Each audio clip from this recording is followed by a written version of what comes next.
এবার আমি জামাই ষষ্ঠীতে বাড়িতে যাইনি, মানে বাপের বাড়িতে যেতে পারিনি। আগের বছরই আমাদের ফার্স্ট জামাই ষষ্ঠী ছিল, কিন্তু এবার যেহেতু কাজসুজ আছে, আমার ঠাকুমা মারা গেছে, তো তার জন্য আর এবার যেতে পারিনি।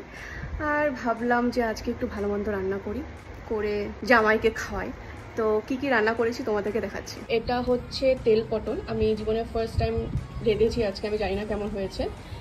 এটা হচ্ছে পাবদা মাছের একটি পাতলা ঝোল করেছি, আর এটা চিকেন, ডাল আর আলু ভাজা, স্যালাড, লেবু দিয়েছি, আর অল্প করে ফ্রাইড রাইস করেছি, আর সাদা ভাত, সাথে কোল্ড ড্রিঙ্কস আর জল। আমার সব কিছু পরিবেশন করা শেষ, তো এবার আসুক খাই, কারণ সারাদিন আজকে কিচেনেই চলে গেছে।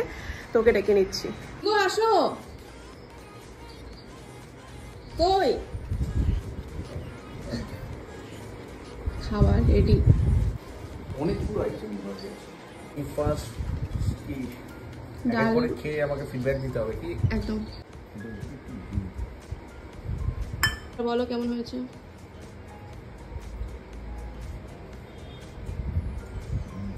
ভালো হতো।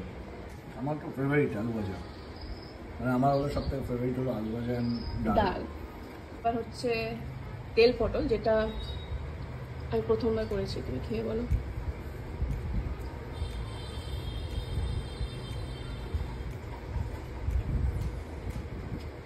দারুণ হচ্ছে, দারুণ হচ্ছে। মাছটা খেয়ে বলো।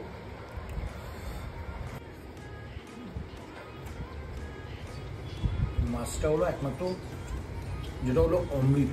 কেন অমৃত? পাতলা ঝোল, পাবদা মাছ অসাধারণ হয়েছে। আমি এতগুলো রান্না কখন শিখলে, আমি সেটাই জানতে চাইছি। এবার একটু টেস্ট করে নেবো আমি ওর বানানো ফ্রাইড রাইসটা। আই থিঙ্ক এটাও তুমি প্রথমবার বানিয়েছো না? একদম।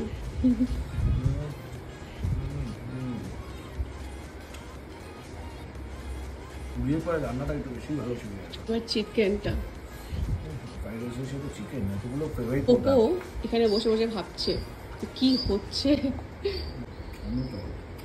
ভালো হয়েছে, দারুণ হচ্ছে, কিন্তু এতগুলো খাবার শেষ করতে করতে I need at least 1 hour। আচ্ছা ঠিক আছে, এবার ও এখন খাচ্ছে আর পাশে আমিও এখন বসবো, বসে খাবো। আজকে এই ব্লগটা এখানে শেষ করছি, দেখা হচ্ছে আবার পরের ব্লগে। তো ততদিন পর্যন্ত stay happy, stay healthy and bye bye.